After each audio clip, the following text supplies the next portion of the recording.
Bonjour na mutu nyonso oyo akozwa occasion ya kolanda émission na nga na mokolo lelo nga ndeko na bino mwasi na kombo ya Bijoudor. Mama Bijoudor na ye kaka tolela lisu tolela na famille ya papa chéri ya JB Mpiana na famille ya mama na biso na sœur na biso na kombo ya mama Nicole. Kubungisa mwana eza facilité, eza vraiment passe makasi. Nzambe a pangwisa mama ya misu wana, nzamba pesa makasi, nzamba pesa courage. Ce n'est pas facile. Na epeka lisusu kosolola na tina ya bandeko ndenge bazoloba n'importe quoi, mutu aza na batu baza na pasi bauti kobongisa mwana na bango, batu bazoloba n'importe quoi o famille ya mama o famille o jibe mutu alie mwana. Donc toza na preuve te mais tolobaka kaka makambu oyo ekoki kozokisa batu. Jibe Mpiana azala na ba succès na ye akufela bana te et puis na âge nini oyo jiba kulinga lisusu koluka succès ya okende ti na banganga parce que za na ba âge mususu pe succès soki esili ata o forcer parce que Jibe Mpiana tina lelo azala na succès na modèle na ye parce que aza papa chéri oyo asepelisaka batu. Succès penza asala pona olobaki ye mutu alie mwana wana ezosala bien te ne tolinga ko accuser toujours ba musicien na biso batu normal bazokufa kolala kolamuka batu bazokufa okota na Facebook chaque jour batu bakufaka siko batu wana o bakufaka wana so bazana ba famille ya ba musique te.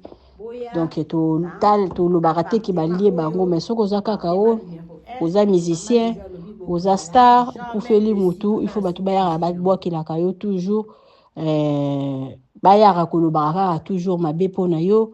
Eza vraiment malamu te kobebisa toujours mitema ya bato kozokisa mitema ya bato et puis mabe lisusu nini nga mama Bijoudor na yaka koloba awa na mona mabe mingi surtout na bato oyo bazalaka oza na preuve te ozoya koloba likambo pona moninga alobi. C'est pas bien ya koya kobebisa ba réputation ya bato oyo oza na preuve te. Avant koloba likambo il faut kozala na preuve.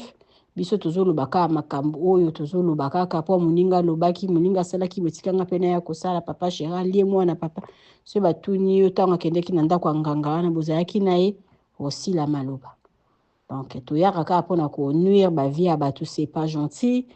Tolela na bato bazolela topesa bango kaka makasi to prier kaka pona bango parce que ce n'est pas facile. Donc kolia mwana na kisi eza na ba âge mususu oyo esimba na ba âge mususu oyo esimba kate. Papa chéri koluka kisi sikoyo pona asala nango nini parce que nyoso tuna mokili asi asala.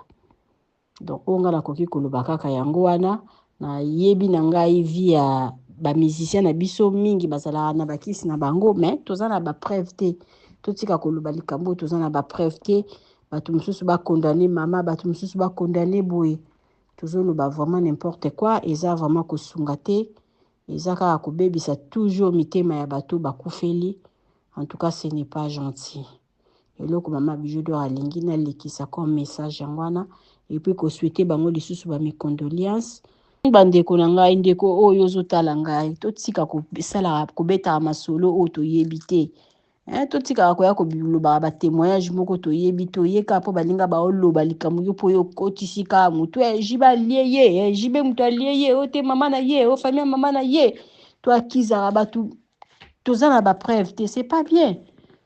O jibe mutu azolekisa batu donc so za musicien okoko kufela mutu pembeni te eza vraiment passe bo batu bazokufa mikolo nyonso to na batu tozomona ba ba Facebook batu bazokufa to lukande kimia puis to battre la santé na biso parce que santé c'est très important. Totala na mbongo te to senga nzambe mawana ye apesa biso ba longue vie apesa biso bonne santé kolala kolamukeza bitidi te bato bazokufa biso to leki bango na eloko te.